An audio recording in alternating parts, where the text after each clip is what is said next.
Star aujourd'hui, leader demain.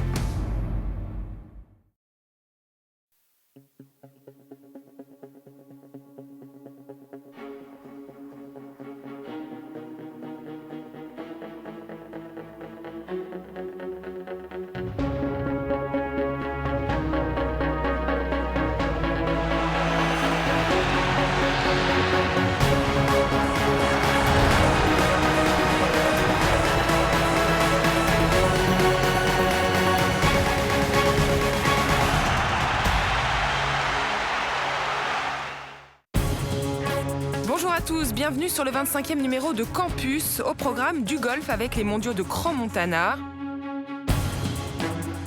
Direction ensuite la Pologne pour les championnats du monde de VTT à Jelenia Góra. La troisième partie de ce numéro sera consacrée au karaté. Et bienvenue à tous, vous êtes bien sur Campus.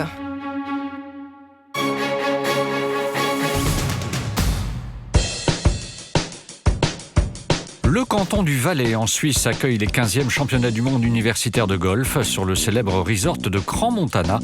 L'épreuve réunit 22 pays du monde entier et 80% de ces 133 participants, 62 femmes et 71 hommes, viennent des universités américaines. Ils ont l'occasion d'étudier tout en jouant au golf. Et ça ne se fait pas dans tous les pays européens. Souvent, ils peuvent jouer ou simplement aller à l'école. Mais nous sommes le seul endroit qui mixe les deux. Ils savent que nos programmes sont de qualité. Les gens qui vont à l'université aux États-Unis ont de bonnes chances de devenir pros s'ils le veulent et d'intégrer le circuit PGA. Donc au final, tout ça leur ouvre beaucoup de portes pour les gros tournois.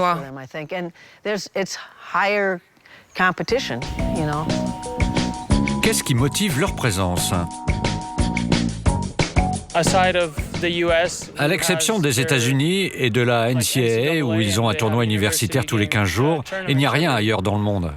C'est pour ça que c'est super. Hors des États-Unis, les meilleurs golfeurs universitaires dépendent de la culture de leur pays pour la discipline. Aucun problème en Grande-Bretagne et en Écosse, l'un des berceaux du golf.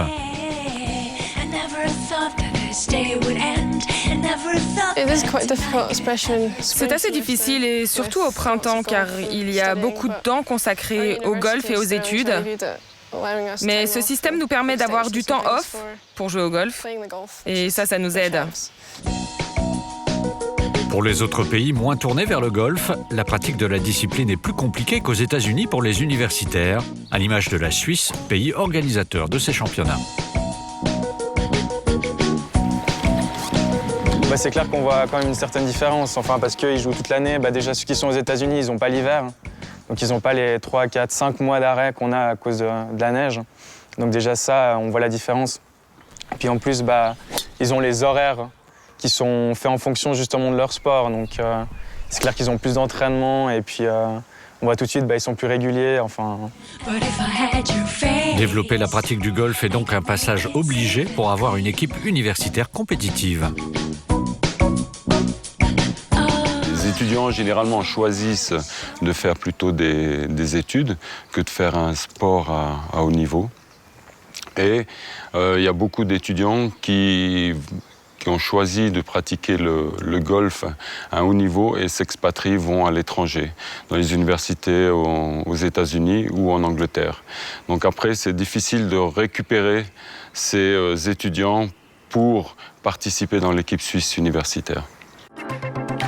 Du 21 au 28 juin, place à 2 compétitions, l'individuel et surtout la compétition par équipe pour un niveau de golf très relevé.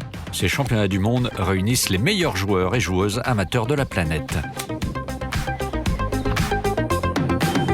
Il y a un niveau très important, on le voit tous les jours là, depuis 3 tours sur le parcours. Vraiment, il y a toutes les nations qui sont représentées, on a parmi les meilleurs joueurs mondiaux qui sont là. Donc non, c'est important, et d'autant plus que le golf va devenir olympique, que le golf rentre également en 2015 à Gwangju aux Universiades, en 2017 à Taipei aux Universiades également, et à Brive, comme vous le savez, en 2016 pour les championnats du monde. En golf universitaire, c'est l'Espagne qui fait la loi. Forte d'un grand chelem réalisé 2 ans plus tôt à Liberec, ces golfeurs cherchent à conserver leurs 4 titres mondiaux, les 2 titres individuels et les 2 titres mondiaux par équipe, hommes et femmes. Chez les hommes, Emilio Carruardo mène longtemps la compétition mais voit passer le Malais Green, le numéro 5 mondial, qui cède à son tour devant le Mexicain Gerardo Ruiz. J'ai commencé avec un birdie sur un facile par 5. Ensuite, ça n'a été que des pars et des bogeys ici ou là. Mais sur le 15, j'ai rentré un putt de 4 mètres qui a tout changé. Sur ce fameux 18 trous qui accueille chaque année le prestigieux European Masters, Gerardo Ruiz termine avec un score de 10 sous le par.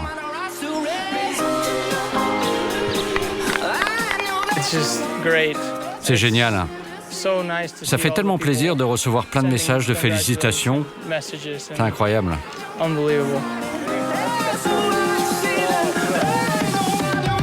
Par équipe, on additionne les scores des 3 meilleurs golfeurs. Après 4 jours de compétition, l'Espagne conserve son titre chez les hommes. C'est toujours serré. Tous les ans, c'est aussi indécis. On ne sait jamais ce qui va se passer, mais heureusement, c'est l'Espagne qui est sortie vainqueur. C'est bien. Côté femmes, l'Espagne conserve aussi son titre par équipe grâce au score de ses 2 meilleures golfeuses, Silvia Bannon et Marta Sanz. L'Espagne est en passe de conserver aussi le titre en individuel. Mais le duel que se livrent Marta Sanz et la hongkongaise Tiffany Chan pour la victoire finale va constituer le grand moment de ces championnats du monde.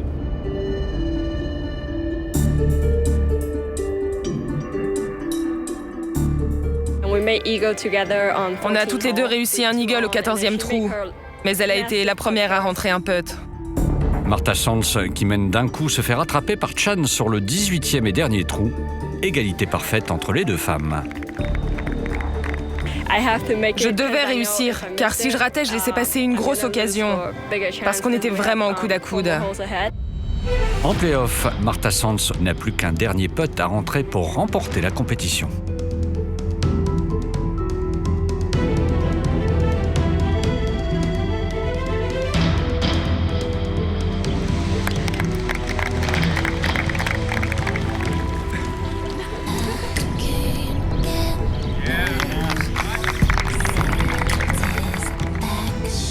Deuxième trou de play-off, même trou, et Marta Sanz affronte le même green pour la 3e fois de suite.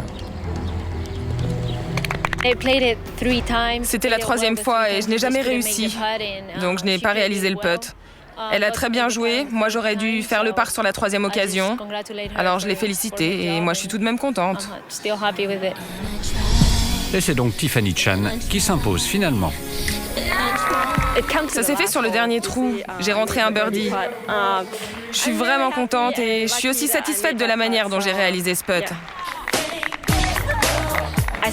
Je vois tous mes amis de l'école car on joue au golf aux États-Unis et c'est super de représenter son propre pays et puis aussi de s'affronter sur le même parcours. Car lorsque vous êtes à l'école, vous représentez votre établissement. Mais là, il s'agit de votre pays. Et pour remettre les trophées de ces 15e championnats du monde universitaire, un invité surprise et de marque, le numéro 1 mondial australien Adam Scott. Ça me rappelle évidemment beaucoup de souvenirs. Il y a longtemps, quand j'étais golfeur universitaire, la compétition par équipe, c'est quelque chose de très sympa, que je ne pratique pas beaucoup, mais ça permet de mûrir en tant que personne. C'est l'occasion de voyager partout dans le monde et de jouer au golf dans des endroits super comme Crans Montana, de rencontrer des gens et des cultures différentes. C'est fantastique.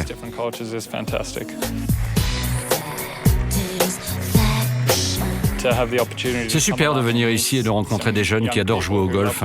C'est sympa pour moi et c'est motivant pour eux, donc c'est génial pour tout le monde. Rendez-vous dans 2 ans à Brive, en France, pour les 16e championnats du monde universitaire de golf.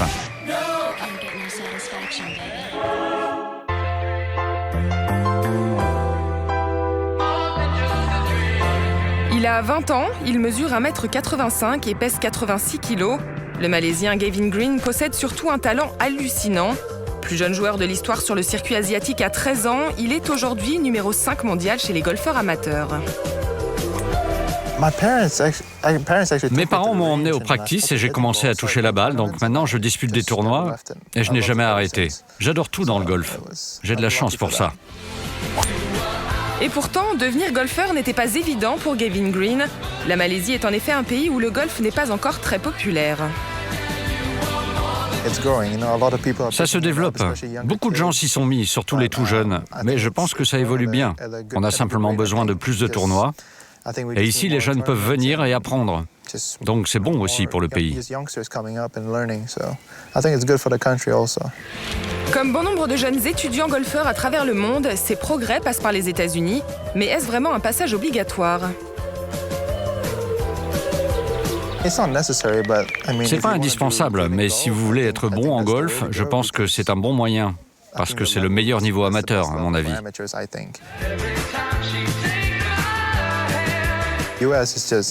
Les États-Unis, c'est encore une autre expérience. Vous étudiez, vous devez tout faire vous-même, vous devez organiser votre planning. Il faut être plus discipliné aux États-Unis, plus rigoureux pour l'entraînement, les études, avoir une bonne alimentation, apprendre à cuisiner aussi.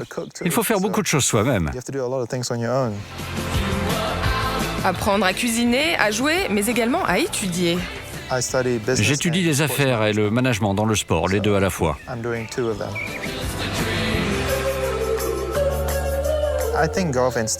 Je trouve que le golf et les études, c'est assez similaire. Parce que si vous voulez réussir, vous devez travailler, comme à l'école. Il faut faire ses devoirs, c'est-à-dire du practice au golf, et bien le faire. Il faut travailler son swing et tout consacrer au golf. C'est la même chose à l'école. Il faut étudier pour réussir ses examens. C'est pareil.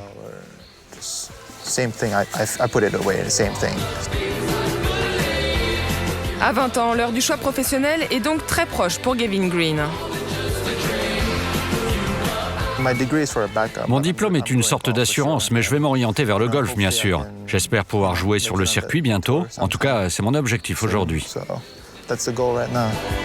Sur le parcours de Crans-Montana, Gavin Green a terminé vice-champion du monde universitaire derrière le Mexicain Gerardo Ruiz. Une deuxième place mondiale qui devrait lui permettre de devenir le sportif de l'année en Malaisie pour la 5e fois de sa jeune carrière. Il avait en effet déjà été élu en 2006, 2008, 2009 et 2010.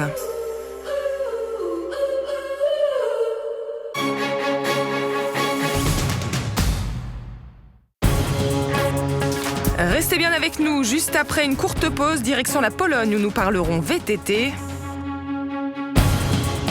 Sans oublier la 3e partie de ce campus consacré au championnat du monde de karaté. À tout de suite.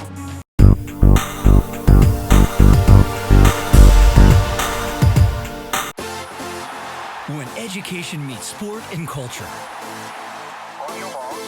What best promotes excellence in mind and body? Where do friendship, integrity, and achievement meet? Which event gathers the best student athletes from around the world? The Universiade, the home of international university sports. Today's stars, tomorrow's leaders.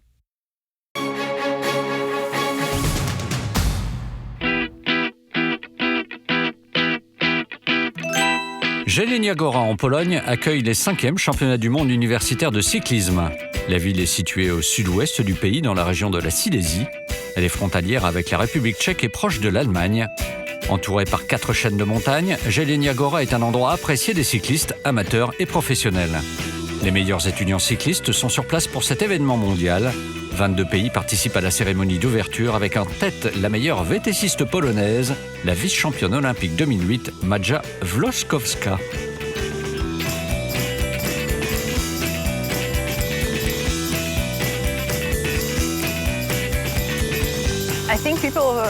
Je crois que certains étrangers ont parfois peur de venir en Pologne, car la Pologne n'a pas encore l'image qu'on voudrait qu'elle ait. Et puis quand ils arrivent ici, ils disent « Waouh, c'est tellement beau !» En plus, les routes sont géniales pour le cyclisme.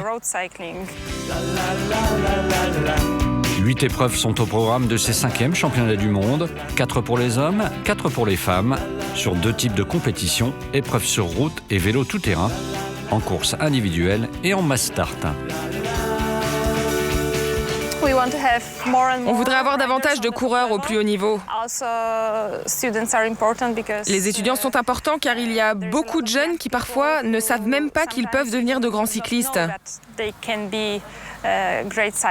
Donc des événements comme le championnat du monde universitaire nous aident à trouver tous ces talents.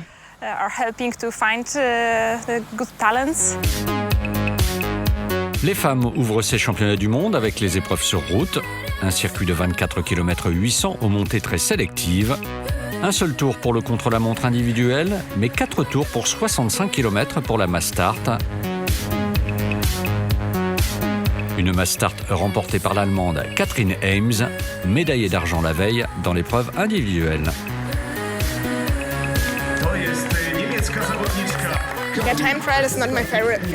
Le contre-la-montre n'est pas mon épreuve favorite, mais je savais que j'étais solide par rapport à mes concurrentes et je voulais vraiment gagner aujourd'hui. Katarzyna Solus-Mikovic termine deuxième, Martina Klekot troisième. En 2 courses, la Pologne compte déjà 4 médailles, dont l'or de Klekot, vainqueur de l'individuel le premier jour. Aujourd'hui, on a une grosse équipe. En Pologne, on participe à beaucoup de courses et on s'entraîne énormément. Aujourd'hui, on va s'affronter entre nous. Mais on a vraiment une équipe très solide. Et je pense que c'est ça le secret de nos victoires et de notre succès. Place aux épreuves masculines, un peloton de 38 coureurs représentant 14 pays. Tous s'échauffent sérieusement pour faire face aux conditions difficiles attendues sur le parcours. Le contre-la-montre individuel est disputé sous la pluie et un vent violent. Les conditions pour la mass start se sont plus clémentes. Au total, 6 tours de circuit et 94 km de course. Une montée de 7 km. La Sosnovka fera la sélection. Les Néerlandais mènent le début de la course, mais rapidement un homme fait la différence. Le Tchèque Piotr Vakoč remporte la mass start. Il avait déjà remporté le contre-la-montre individuel. Tout le monde me surveillait et m'attendait. Mais ce qui a joué en ma faveur, c'est le fait que le parcours était très difficile. Donc quand j'ai attaqué dans la montée, ils n'ont pas pu me suivre. Ça m'a aidé à créer un petit écart que j'ai pu conserver jusqu'à la fin.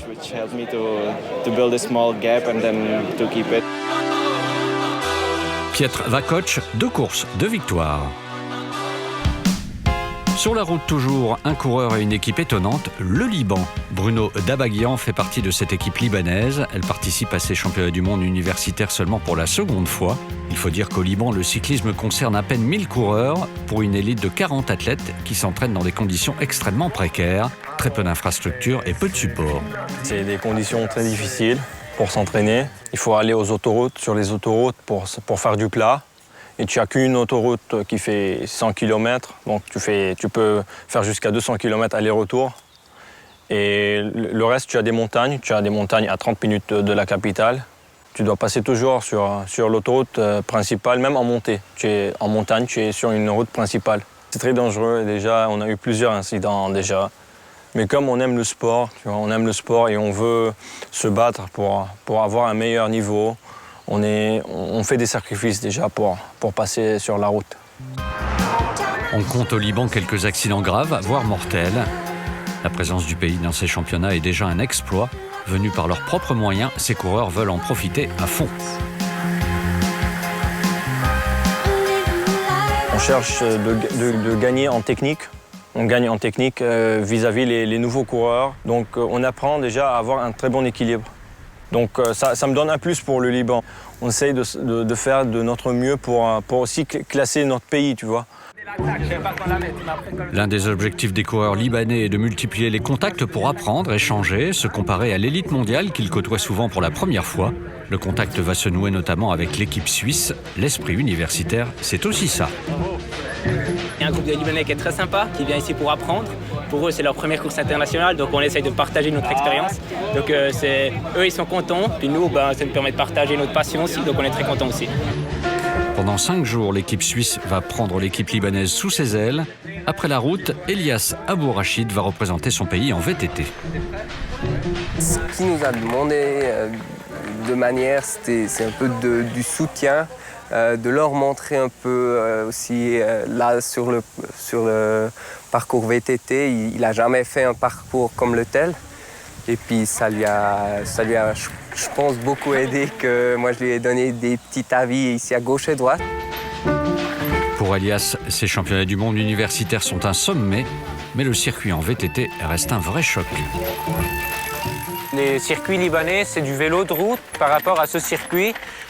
La première fois que j'ai vu toutes ces descentes raides et tout ce circuit, j'ai été vraiment... J'allais vraiment pleurer. Ça m'a pris beaucoup de temps pour s'adapter et c'est vraiment grâce à l'équipe suisse. Ils ne m'ont laissé aucune minute. On m'a appris comment passer les passages vraiment très techniques et les descentes très raides. Je n'aurais jamais pu passer tout ce circuit sans eux. Démonstration. Non, avec ça, c'est après ici. Mais tu viens la chercher les petits, attention. Comme il avait un peu peur, il n'a jamais fait ce genre de descente. Et il était très tendu dans les bras aussi. Alors par exemple, je lui ai dit de se détendre un peu et puis d'utiliser les mains comme amortisseur. Et puis je pense que ça lui a aidé un peu. En individuel, Elias bouclera le circuit 5 minutes derrière le vainqueur, mais l'essentiel pour lui comme pour son pays est ailleurs. Sur ce circuit terriblement sélectif avec plus de 60 mètres de dénivelé, il fallait avant tout terminer la course. Ce qui est très important dans un championnat comme celui-là, c'est que tu peux te positionner. Alors, en venant du Liban, j'étais champion de VTT et de contre-la-montre au Liban. Je suis venu là, je ne pouvais rien faire. J'avais presque honte de dire que je suis champion national, vu le niveau de la compétition là. Tout le monde était plus fort que moi, tout le monde avait plus de technique que moi. Alors, je me suis dit que tu as un long chemin à faire. Épuisé, Elias Abourachid réussira à boucler 5 des 6 tours de la Mastart le lendemain pour être une nouvelle fois classé, lui et son pays.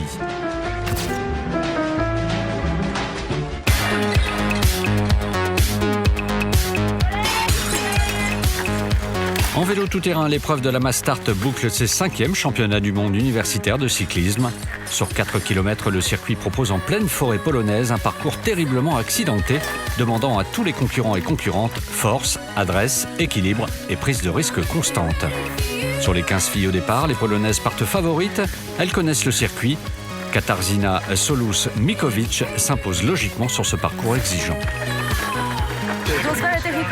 C'est une piste très technique, mais c'est normal. C'est parce que c'est la piste de notre médaillée d'argent à Pékin, Maya Volchovska.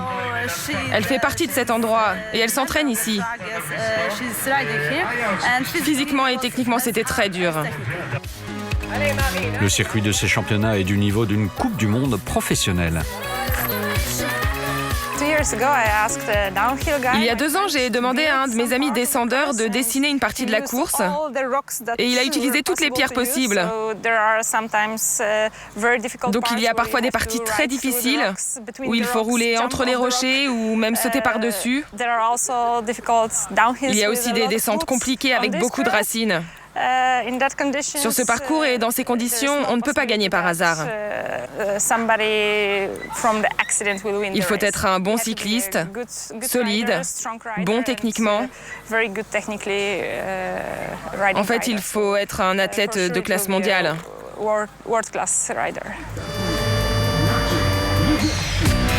Chez les hommes, 21 athlètes au départ. Pour la dernière épreuve de ces championnats, les hommes doivent parcourir 6 fois le tracé.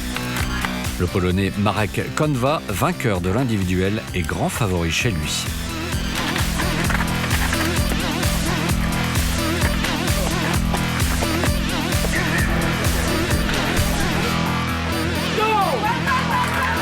Place à la Mastart chez les hommes. 6e des derniers Jeux Olympiques, Marek est en tête jusqu'à la moitié de la course.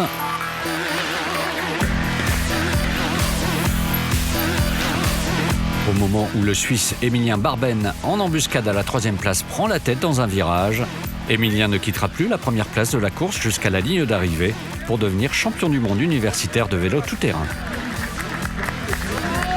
Ouais, champion universitaire, c'est un titre à ne pas négliger. Quand on étudie à l'école, à l'université, c'est pas facile de s'entraîner, on est un peu désavantagé par rapport aux professionnels. Donc quand on est au départ d'une course avec plein d'étudiants qui ont le même statut que nous, qui souffrent aussi à l'entraînement, à mixer les études et le sport, bah, c'est sympa d'être en concurrence contre des personnes qui sont sur le même niveau que nous.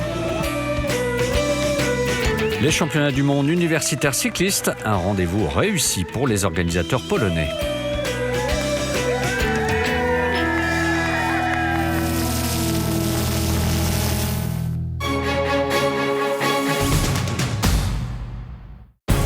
Campus Sport continue dans un instant avec un résumé des championnats du monde universitaires de karaté.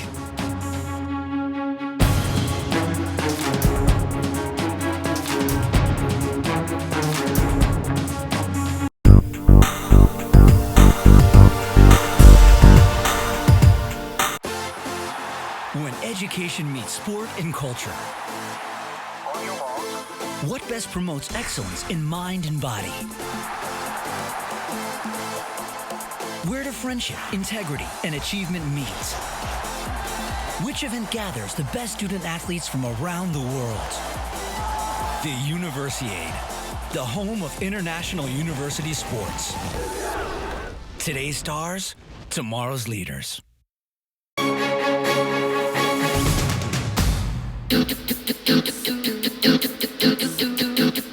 La ville de Bar, au Monténégro, accueille les 9e championnats du monde universitaire de karaté.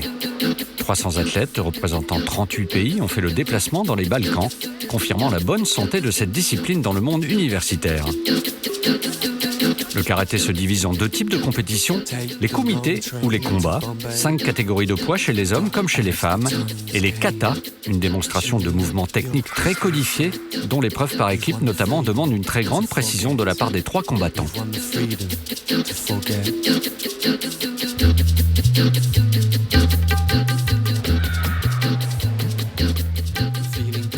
C'est une très bonne expérience et un pas important pour nous, pour notre équipe et évidemment pour notre pays. Chez les femmes, les Bélarusses remportent la compétition devant la Macédoine et le Mexique. C'est un sentiment incroyable de rester à la première place. Donc on va essayer de remporter d'autres compétitions. On va s'entraîner davantage et encore plus fort.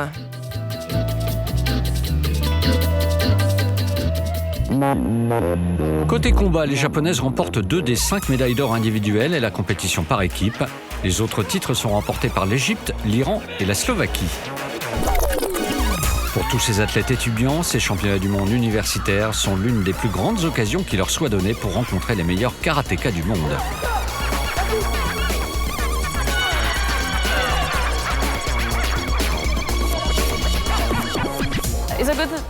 C'est une super occasion de se battre face aux meilleurs du monde. Au Brésil, on n'a pas ça. On peut juste affronter les États-Unis, et encore dans d'autres endroits. Mais ça n'est pas l'idéal. Ici, on peut se battre face aux meilleurs et c'est super pour moi, ça me permet de m'améliorer. Côté hommes, plusieurs athlètes participent à la fois aux épreuves de kata et au combat. Ahmed Shafki, pour l'Égypte, bouclera ses derniers championnats du monde universitaires sur une médaille dans chaque catégorie.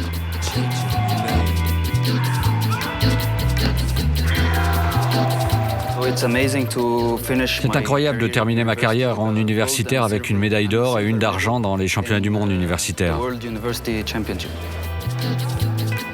Dans ces championnats universitaires, le Japon remporte 5 médailles d'or en 12 compétitions. L'Iran en remporte 3, dont le titre en moins de 60 kilos, avec Amir Madizadeh en route pour les championnats du monde.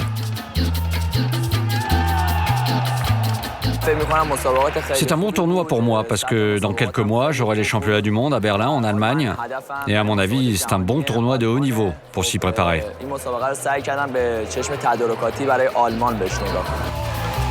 L'Iran remportera aussi la médaille d'or par équipe devant la Macédoine.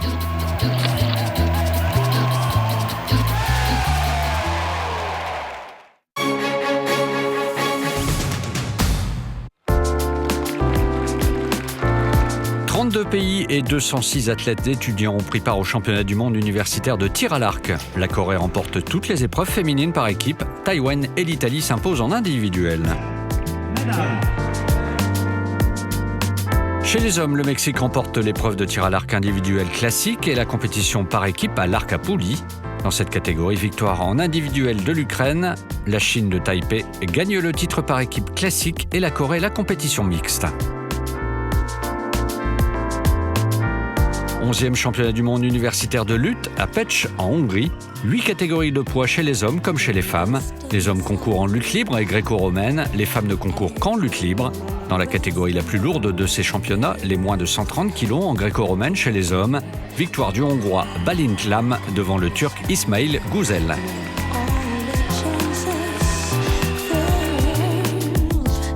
Avec 5 victoires en 8 épreuves, la Hongrie remporte le titre par équipe à domicile devant la Turquie et la Pologne. La Hongrie s'impose notamment dans la catégorie des moins de 71 kg, où Thomas Lorinc gagne devant l'Américain Patrick Smith en survolant littéralement la compétition.